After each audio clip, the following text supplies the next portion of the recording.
Hey everybody, I'm Monty Mont, And I'm Tiff. And I'm Gil Gatsby the Great. and these Our few. Of our favorite Sing.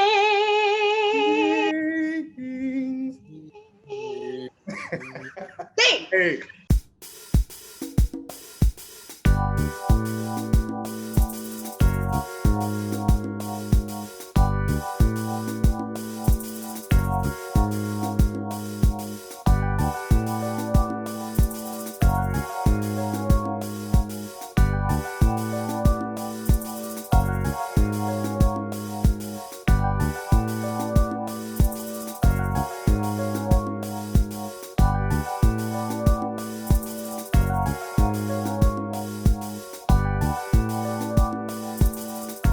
that's good for a lyricist. That's pretty good right there. That's pretty good. All right, Yeah.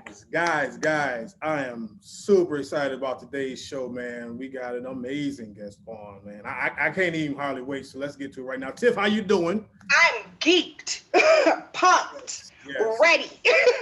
Fresh off the highway. She was doing 72, Yeah. 65, but that's all right. Guys, we got, man, now listen, guys. I know I'm always appreciative of every guest. I speak well of everybody because we like them. But man, this brother here is no joke. And I am a little embarrassed that I did not know about him. Tiff put me on to him. I consider myself a music connoisseur, and especially on the hip hop side. And my rap playlist is long, but I did not know about him. So Tiff, big ups to you for this guest. You're welcome. What you think you got me for? All right. That's what I'm here for. I was trying to be nice. Now you going.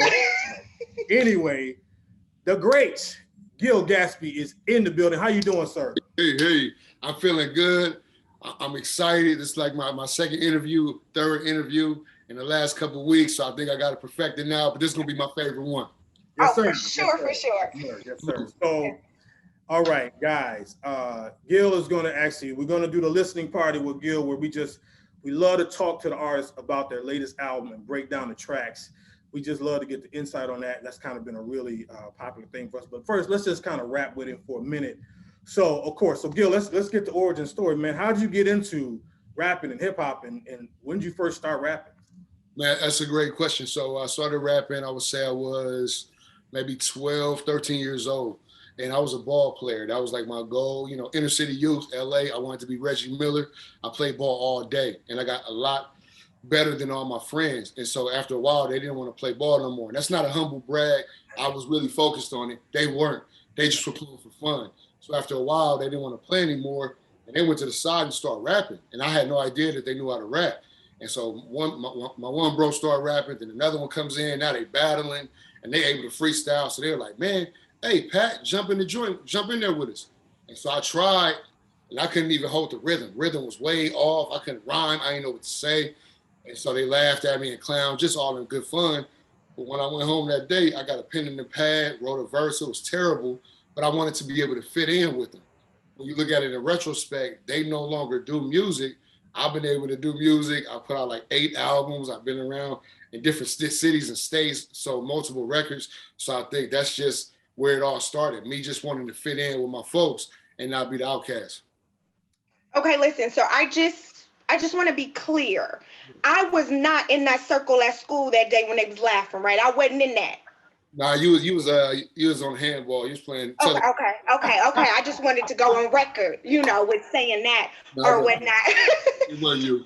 Okay, cool. Can you tell us how you came up with your name? Absolutely. So Gil Gatsby is my name now. When I originally started doing it, I went through a whole bunch of names. Like Diplomat. My name was P-Dub because my first name is Patrick, last name White, P-Dub, real hood, real Snoop Doggish, Ice Cube-ish, West Coast. I went through this weird phase where I started battling, so I had a weird name called Licorice Man. Before Gucci Mane, all these different dudes. Crazy. But Gilligan stuck because when I went to college, I got into a group, and it was 4 of us. And one day was at the house, and I saw this movie from Gilligan's Island, and they actually got off the island. If you're familiar or not familiar, these 7 strangers went to an island on a cruise and they got shipwrecked. So for me, when I saw the movie, they all went back to where they were from originally. Gilligan went back to where he was from, Skipper, the whole nine.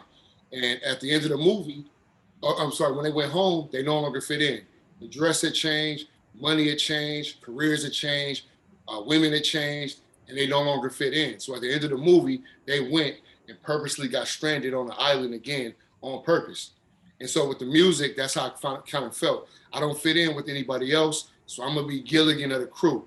I don't talk like nobody else. I don't rap like nobody else. I don't address people like nobody else. So I'd rather be stranded doing my thing God's way, set apart, than to fit in with everybody else.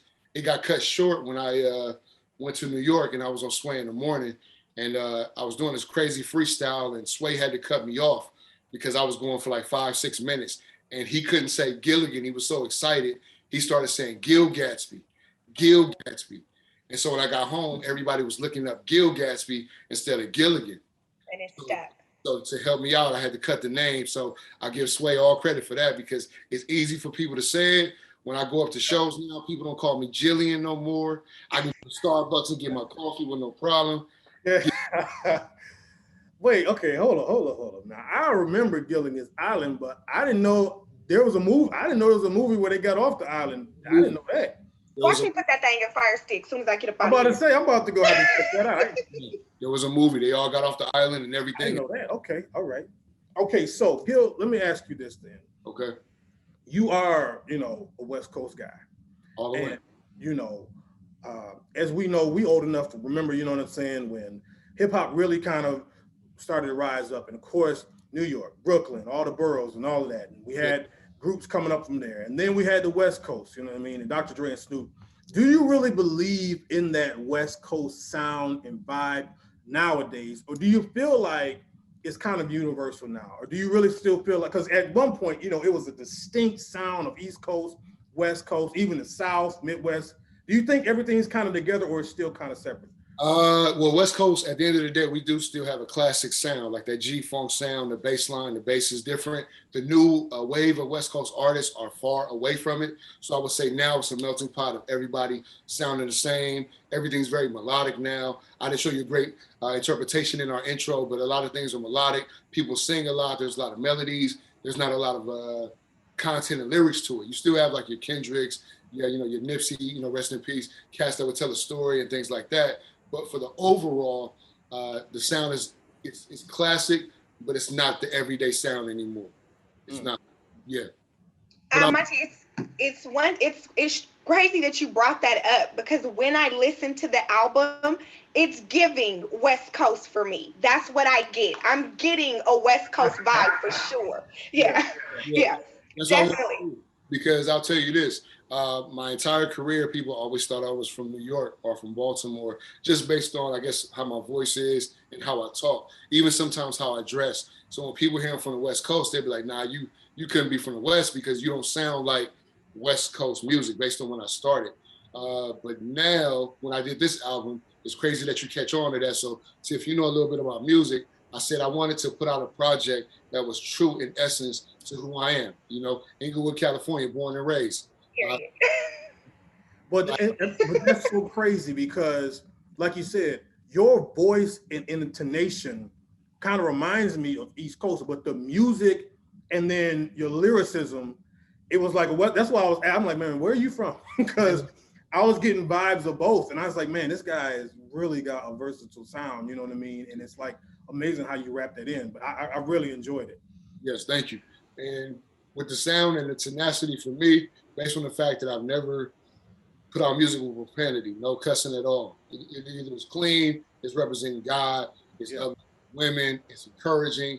I always, I had times in my life where people would talk bad about me, say I never make it, say it was corny, say the flow wasn't right.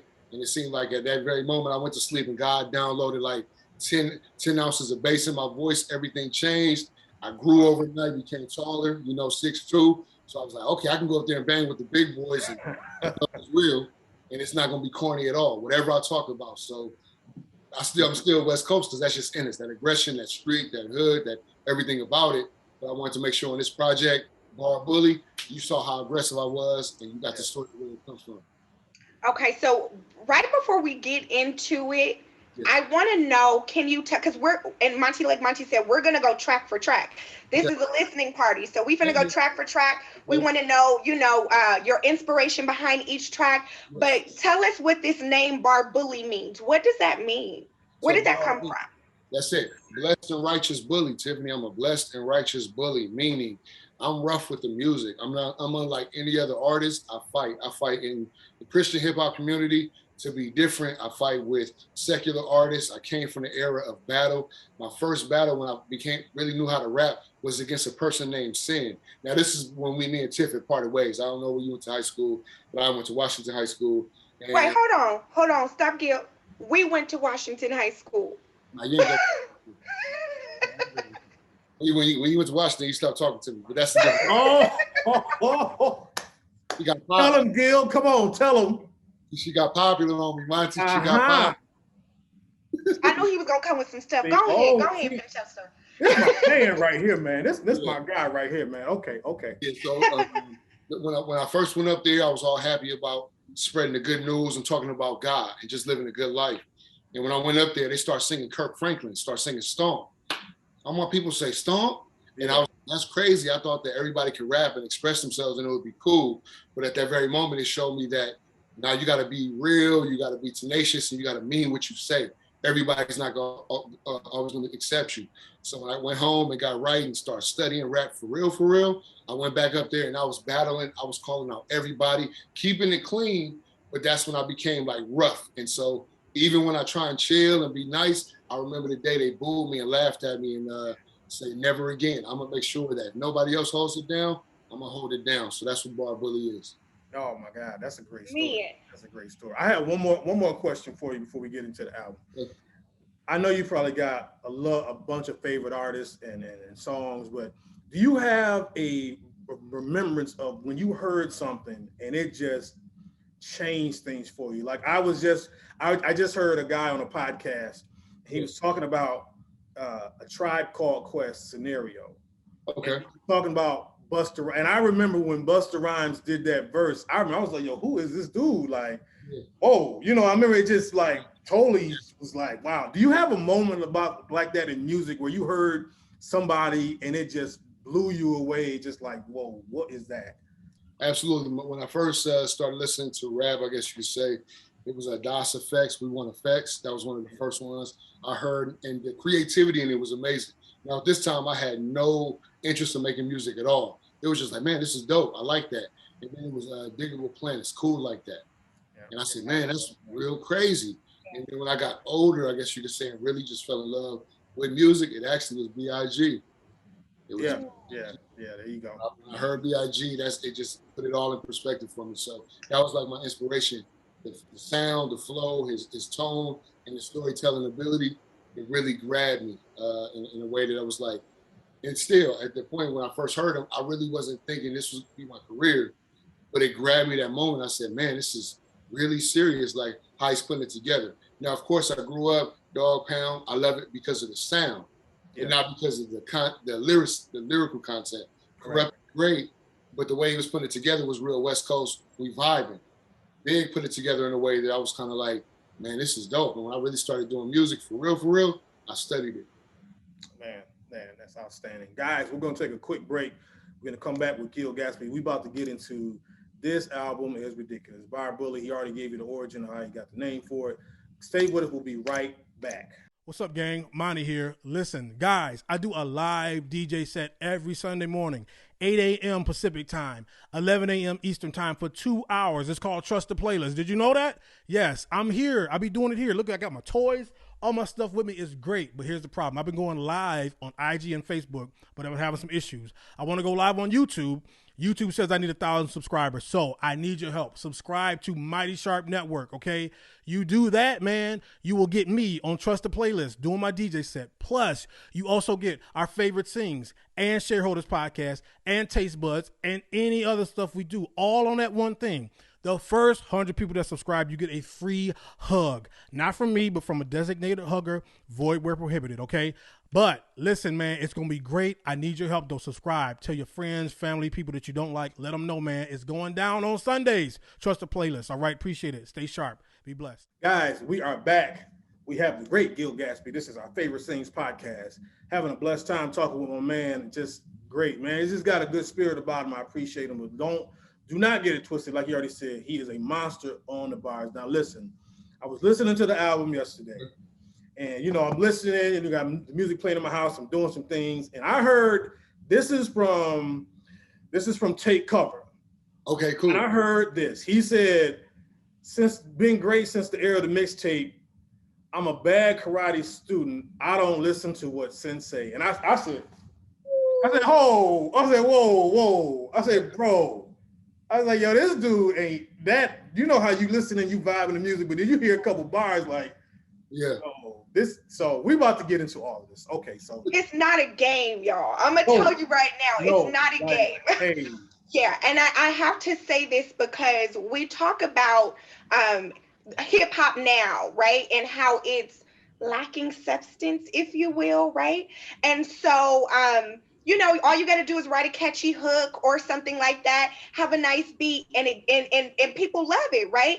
But this is not that. I just want to be clear, okay? When you think about, great rap, you think about, the delivery, the flow, it's all there. It's not lacking any of the necessary skills to be considered great rap as far as I'm concerned, right? The lyrical content is on point. It's the lyrics for me. I just want to be clear. Appreciate that. That's what I'm on. Yeah. All bars this time around. All bars. I didn't care about the catchiest hooks. I didn't care about a number one. I said, this one is going to solidify me as one of the greats to do it. So that's what I went into it with that mindset. Yeah, I mean, guys, the production, as from a musician standpoint, the production is outstanding. It is it's well put together. I mean, it's got a feel. It kind of reminded me of some of them Griselda guys too. I don't know, they kind of got this kind of not retro sound, but they're doing their own kind of thing. And I was like, man, it's kind of got some.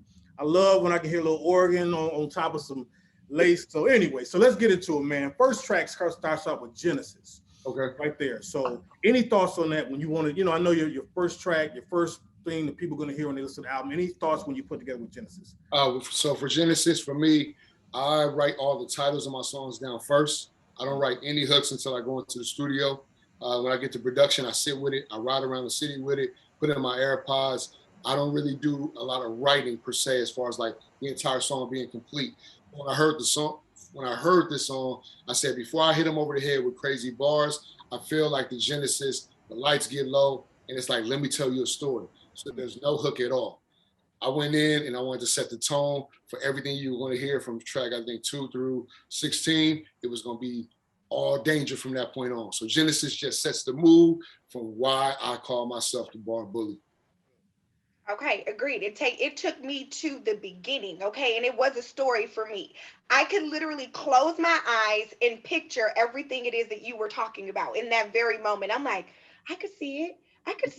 So yeah, he took us to the beginning with that. Genesis, I love that you set the tone for that. Okay, take us to track number 2, Bar Bully Forever. Oh, so Bar Bully Forever. So for this particular track, I just wanted to get crazy. So I set the tone for you. You got your popcorn and you were good. Now I wanted to hit you with something that was going to rattle the trunks. And I just wanted to set the tone for the aggression that you were going to get for the entire project.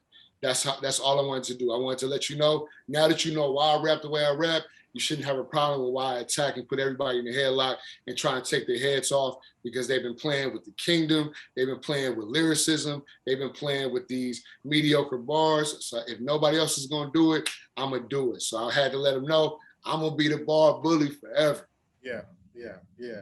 So then we go from bar bully to a real testimony song in Been Good. And yes. You really get personal with that. Can you just break that down? Yes, Been Good probably was it is one of my favorite songs, because for those who listen, if you just hear me for the first time, I had 2 strokes about 3 years ago, driving to work, in perfect health, no issues, no symptoms at all, driving to work, and my entire body just shut down. I had to pull over, said a little prayer, thought it was like a little, Monty, you be in the gym, so I thought maybe it was a little spasm or something. Yeah. So I'm trying to shake it off. It goes away. I jump back on the road, and then my face started twitching. And so then the stroke hit me full on. So paralyzed, go to the hospital. They give me some medication. I feel good. I feel like I'm a Iron Man, ready to go home. That next morning, I have another stroke. So I had 2 strokes in less than 24 hours. The reason that song is so important to me is they told me I was going to have surgery in order to open the wave that had closed in my brain for blood to circulate. I was going to have surgery, and it was a 90% chance that I wouldn't make it. Wow. Because it's a problem opening that stent because you can bleed out. And so the fact that I was home 5 days later with no surgery, and I put out 3 albums since then with no issues at all. I work, I preach, everything under the sun with no issues at all. I've been good. So I had to put that in the song. Listen, don't play with me, because at this very moment, I will get up off this thing and get to running, okay? That just made me feel some kind of way, okay? Yeah, I'm not kidding. I remember when I was listening to this track, I stopped it. I said, hold up. Yeah. Let me start this one over. I know he didn't say he had no stroke. Yeah. This is one that I'm like, oh, it's testimony time right now. That's so that right there, that's probably, I know we're gonna get into our favorites, Monty, but that I'm gonna just go ahead and that's one of mine. Forever, ever. Yeah, that's one of mine right there. So okay, so take us to the next track. Okay, next track. I gotta pull up the album. Y'all playing. Let me see what. That's CLON. CLON, yeah. Yeah. Oh, Clone. So one of my bros, his name is Nine Up, rest in peace. He died from coronavirus on January 6th of this year. So the album was already done. So I stopped the distribution. I went in, and that was his tagline. Price Like for Nothing. That was the name of his company. So I know in most instances, people will go ahead and do a whole song like reminiscing and talking about it, but I know he's no longer in pain. He's good. He's living his life. He's embraced by the Father, and he's living his life. So I said, I want to go in, and he would expect me to crush a track like this. So I reached out to my producer. He sent me the track overnight. I went back in, put the hook down, and it was just to pay homage to my bro, Christ Life for Nothing. CLON on my lap at all time. Yeah. At all time. Yeah. No, that's a good one. So then we go from there. We go to Icon featuring JT Beats. Yes. They really like this. Love the flow on this one as well, man. What made you want to do this track like this? So this one, because as Tiffany said, she got the West Coast vibe. This probably was one of the first tracks I got, and it shaped the sound of the album. So I created around Icon. I knew Icon would go early in the project. Reached out to JT Beats. We worked very well together. But I wanted to make sure, without a shadow of a doubt, that they heard the West Coast in me, the flow, the relaxation in my tone, and how I put it together. Even in how I did the video, it was real chill, but I was still coming for their neck. No problem at all. But the story was in that as well, because, Been Good sets the tone to let you know, God saved me. The next song, Clone, I lost one of my best friends, to a health condition. So it's like, okay, now with Icon, although I'm talking about grinding and getting to your success, I'm still letting you know everything that I went through in order to get where I am. And also putting everybody on notice, I'm not going to stop for nothing. I'm an icon. Agreed. Agreed. Take us to Takeover. Yeah, I almost ran. You said I almost ran. Takeover. Don't do it. Yeah. So Takeover was another one. When I got the beat, I didn't have any hook in mind, and I just kept rapping. No lie. So I think both verses are like 32 bars apiece. Yeah, wow. That's where I quoted that one. Yeah, that's where it was. He went crazy. He snapped. That was woo. That's some fire on that track right there. Yeah. Okay, then I mean, man, I'm already looking at we're supposed to do our top 3. I mean, God's favorite. Man, I love this one. Like, this is a great track. What made you want to call it God's favorite? So for a long time in my career, even though I've been trying to hold it down for the kingdom, a lot of people have viewed me as arrogant based on how I rap and how I put things together, because I'm always challenging, whether it's a rapper, whether it's MCs, the devil, this, that, and the third. So a lot of people don't rock with me, believe it or not.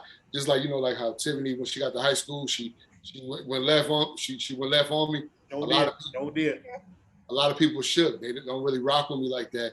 So I was just sitting down. I was like, man, I'm one that God chose me. I'm a peculiar person.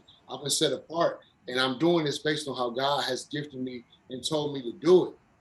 So I'm doing it his way. So I had to thank God for making me one of his favorites.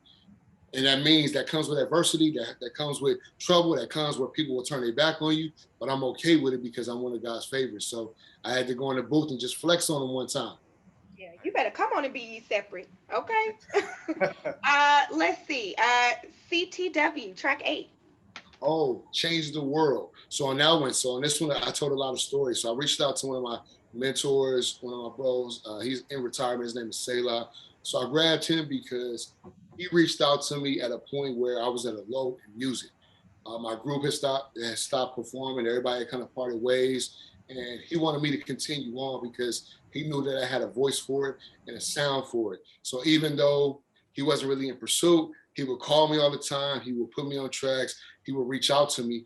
And when I put this together on the third verse, I shared a very in-depth story on it on the third verse to where I wanted to do music. I knew I was supposed to do it, but I was in this mindset that when you love God and you're doing things the right way, you shouldn't encounter troubles and problems. I encountered being laid off from my job, car being repoed, having to walk my wife to work 5 miles every day because I didn't want her to walk through the neighborhood by herself. She didn't catch the bus. She didn't want to. So I said, okay, we're going to walk. And I would walk her to work, go up there and get her every day while I was in pursuit of music because I knew God wanted me to do it.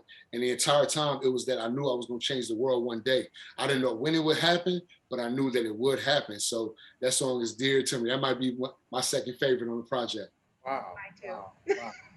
Okay. All right. So then we go from that to Bully's Prayer.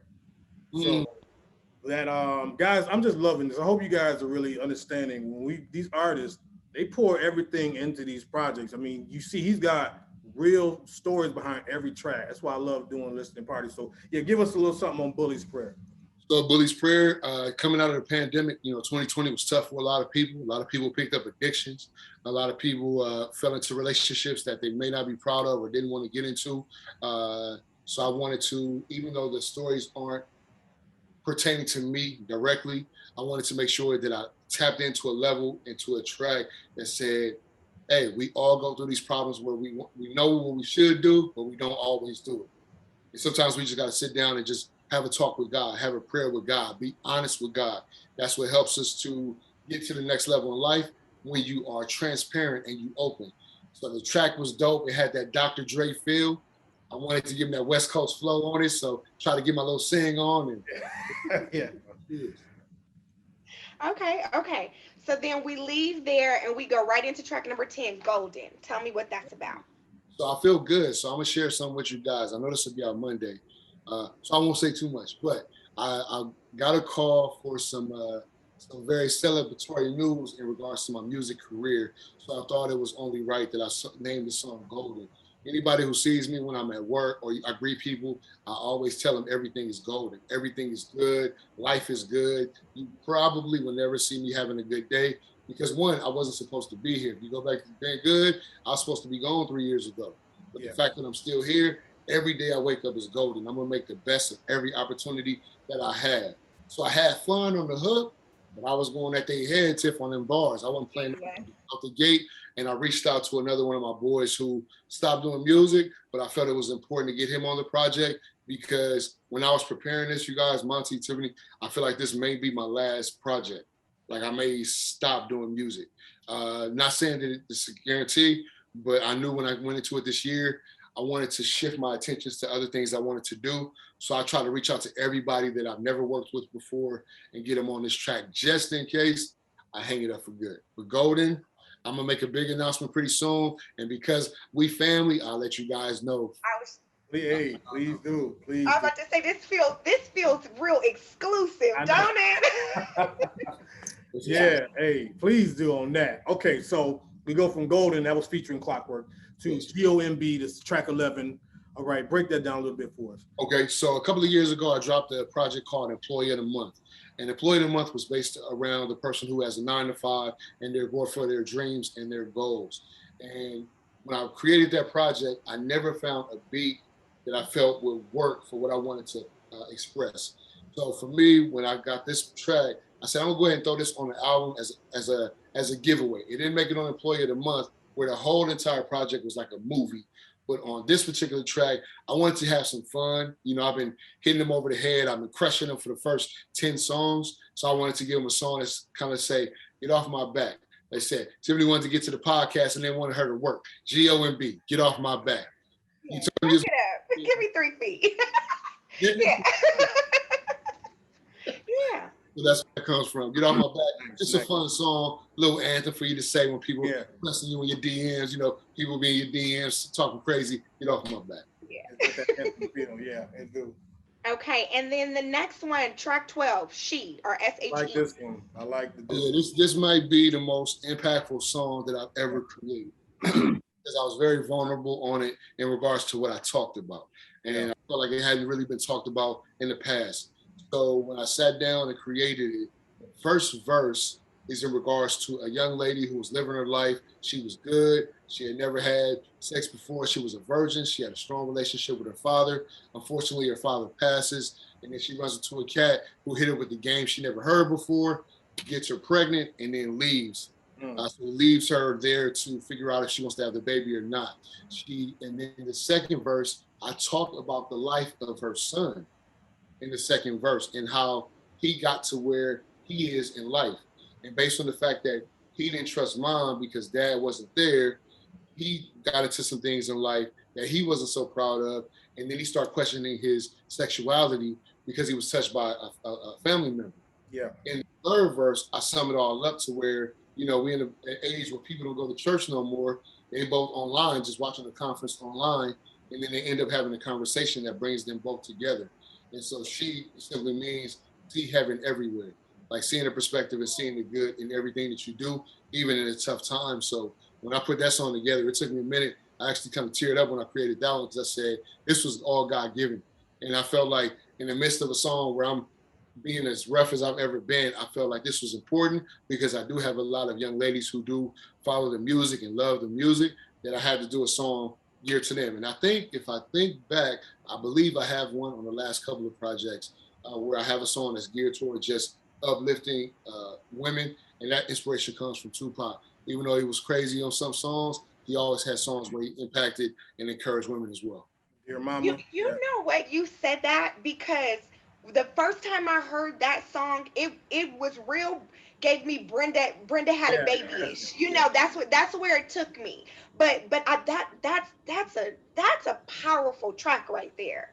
That one is something else. That is guys, you got to understand, when you have a real MC, a real lyricist, you know, they can make you dance, they can put some stuff that'll bump in your trunk, but then they can write a song that'll address some real issues and still make you, you know, that's, you know, so I'm not trying to hate on people out there. You know, I know some people find their niche and they just only do party songs. They only do that, or they don't do a lot of bars. God bless, but you know, my man Gatsby here is he's doing real stuff. He's putting real lyrics on things, and it makes you think, makes you dance, and all that. So I really appreciate, man, the versatility that you have. So we're gonna move then. We're winding up. We got Hoodie featuring Sin's music. Another great track. Another one, man. It's so many. It's another good one too. Explain a little bit on that. So Bar Bully, I have a lot of hoodies that I wear. So I start putting Bar Bully on all my hoodies and things like that. And it kind of caught fire. And again, like I said, because I don't write hooks until I get to the studio, I just told the engineer, name it Bar Bully Hoodie, and we'll figure it out later. But I had an idea to get hoodies to everybody in need. You know, it was cold, it was wintertime, just create some hoodies and get them out to people. And as far as the lyricism and the collaboration, I know Sin's music, he's from LA, he's now in Arizona, and we have been talking about doing the track for a long time, and that it never happened. The funny thing about that is he sent me a verse a cappella maybe about 3 years ago, and I had the stroke, so everything kind of was placed on hold for a little while. And so when I put the track together, he couldn't get from Arizona, so I said, don't worry about it. I have a verse you sent me, and I sat down and figured out how to mold it and put it on the beat, and it worked out all good. Oh, nice. Man. Okay, so next we're gonna talk about Cream, and we ain't talking about Cash. Tell us about that one. Shout out Staten Island. Yeah, so like I said, I know we were winding it up, and just in case people still had a question about what I represent, of what I stand on. Let me go ahead and be as blatant as possible and let you know what it is. And like you said, most people see cream and they think cash rules everything around me. I get it, but now Christ rules everything around me. And I just wanted to, like I said, have some fun on that joint, get crazy with the bars on that joint. And really, for me, I feel like that was like one of the most hip hop ones because it was real underground, kind of that cypher feel, you know? And so that's what I have to do, you know, to kind of summarize, because I know we were bringing the album to an end to give them something just to vibe to. That rainy day music. Yeah, nice. Okay, that leads us to Pray For Me featuring MP. Yes. So MP is my brother. You know, I've been rocking with him for a long time. And I reached out to him because he had the sound that I needed, the pain that I needed, the passion that I needed for the song. Pray For Me is one of those dear songs to me because it's geared toward what's going on right now. With everybody getting killed, like I said, gang violence in LA is crazier than it's ever been. Like gangs aren't what they used to be. People just killing just to kill now. They just, you know, it's crazy. And so I wanted to do a song just to talk directly to dudes out there who are going crazy, who may need a breakthrough, who may need somebody to talk to them. And so when I put that together, I wrote it in the mindset of a person who's doing what they know they shouldn't do, but they want to get back right. And so that's why I wrote that song. And then the third verse kind of sums it up because that's like my story, you know, in a nutshell. Okay. So I skipped one, so you can tell us about both of those. Oh. Unbothered, and then finally the final track, Unstoppable, which you went crazy on. Yeah, so Unbothered was just wanted to have some fun. You know, at that dope Michael Jackson sample, I heard the beat and was like, all right, I need one single for the project.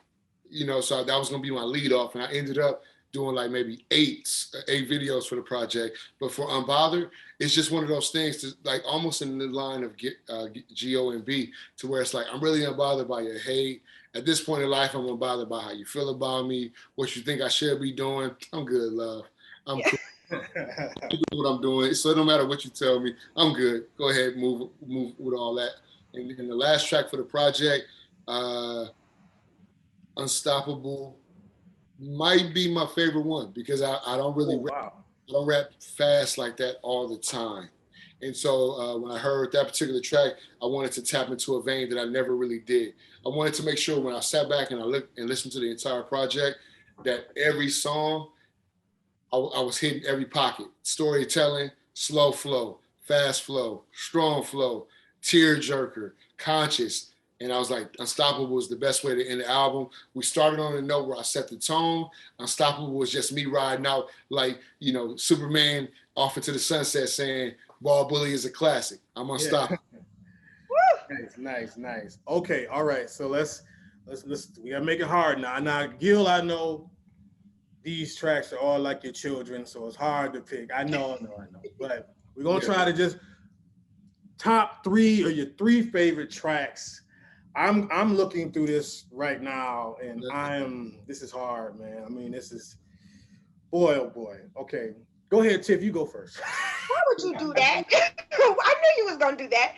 Okay, so here's the thing. How many I gotta give, Monty? You said three. Top three. Yeah, three.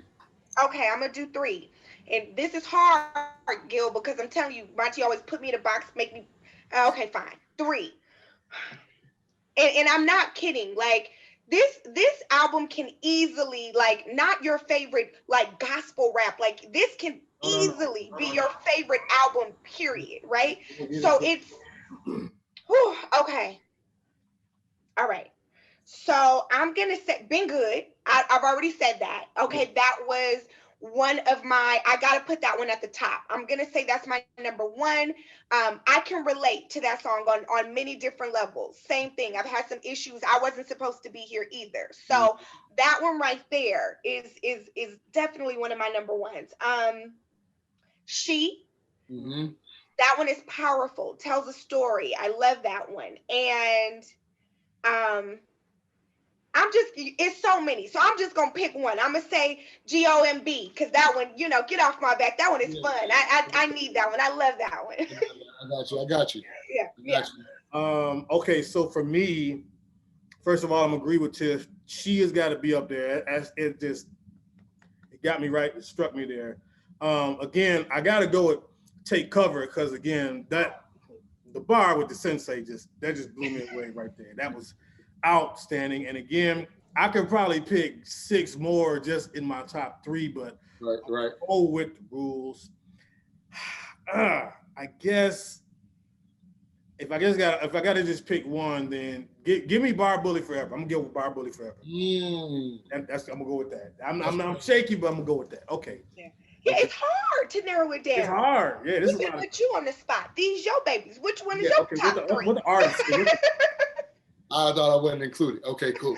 You know what? That's good though. That I put a project together where you got more than 2 songs to choose from. Yeah. So been good. I guess that's the consensus for all 3 of us. Been good. I love Unstoppable just for the flow. And I'm gonna say God's Favorite. That was close too. I love God's Favorite. God's Favorite. But like I said, and that's just because it's Monday afternoon and everybody watching it. But you never know. Tuesday afternoon, it may be 3 different songs. So I'm telling you. No, but guys, check this out. So real quick, Gil, you got a single coming out. So by the time you guys hear this, the single will have just dropped. What's the name of the single coming out? Name of the single is called Big Mad. Reason I'm saying that, I'm kind of flexing on in a major way. I've never really considered myself like a gospel rap, Christian rap dude, right? But I live my life according to the way I'm supposed to live it. I live good. My life is good. I have no complaints. And they mad about it. They mad that I don't fall off. They mad that they're not going to see me at the bar drunk. They mad that I don't need to smoke the vibe and have a good time. So I put a song together that was real catchy for the summer. Visuals coming soon for it as well. So it's called Big Mad. So it's available Spotify, iTunes, Amazon Music. You can hit Siri and say, play that new Gil Gatsby. They got you. Don't even worry about it. Oh yeah. You know what? It's Christ Hop. Right? That's what it is. That's what it is, right? That's what it is. So I'm gonna tell everyone that it's giving what it's supposed to give. Okay. You get what you crave or what you want from hip hop, but you get also what you need from gospel, right? And it's both of those things combined. And now I know that we talked about Bar Bully. I know we just talked about your single coming out, Big Mad, but I have no choice because now this one got me up. I was laying down in the bed, okay, and I'm scrolling down my timeline. So I have to do this honorable mention because you already know where I'm going with this, Gil, right? You know what? So I'm laying in the bed and I'm just scrolling down my timeline. I said, hold up. And it was just a little snippet of this song playing, right? He released a little visual, and I'm like, oh, now this is not on Bar Bully because I didn't heard Bar Bully. I didn't listen to this over and over again. What song is this? Yeah. I have to do my honorable mention because this is my song. Yeah. Please tell them about the Winners Anthem. About which one? It's the Winners Anthem, right? A Winners Anthem, yes. So Winners Anthem is online. So I had a little problem with the clearance of the track initially, but Winners Anthem was the first song I recorded when I got out of the hospital. So I've been out of the hospital for about a month, wrote the song, and I went in. So it was still a little slur. I guess that's like my Kanye moment. It was still a little slur. Yeah. That was all the energy I had. I think I was sitting down. It took me a long time to record it because I wanted to make sure it was perfect, but also I wanted to make sure the words were clear. And that may be like people's favorite song outside of everything that I do. Whenever I perform, that's the song I have to do. The Winners Anthem is available. It's on Spotify, iTunes, and everything. It's no cover. I'm not on the cover or anything, but it's Winners Anthem, myself, featuring Chris Peters. I encourage you to download it because it's a motivational song. It'll get you up and going anytime you hear it, guaranteed. I listen to this one at least a few times a week, no joke, okay? Shout out to Candace Moore because she had a song called Affirmation. That's what this one is giving me. It's giving me good feels, affirmation vibes, and I listen to this one a few times a week for sure. Yeah. I'm heavy downloading rotation. Right now. I missed this one. I'm downloading it now. I didn't even. I sent you. That's because you ignored my text messages. I sent that one to you too. You ain't got a clown in front of company, Tiff. You ain't got okay, I'm sorry. I'm sorry. I'm sorry about that. Anyway, so you guys kind of already know where to find them at. Put in Gil Gatsby. Is that? But can you just give your tags real quick? Your handles on social media. Absolutely. So it's at Gil Gatsby, at GILGATSBY, Instagram, Facebook, if you want to follow the Facebook, Twitter. You know, I mainly just post new releases on Twitter, TikTok, wherever you are, you can find me at Gil Gatsby. That's me all day long. Guys, now what I'm about to do though, as soon as we offer this, I'm going to check out this freestyle on Sway in the Morning. I didn't know you was on Sway in the Morning. But guys, listen. Hold on, Monty. You didn't know? I did not know, sir. Which And one? Now I've been on there. Me and Sway, we are like almost I best. didn't. And listen, y'all, the comments, people are like, this cat is ridiculous. Like, you don't really see. He's got like it's like 900 likes and only 15 dislikes. And you know on YouTube, that's a crazy ratio because folks love to hate. They love, especially on rappers.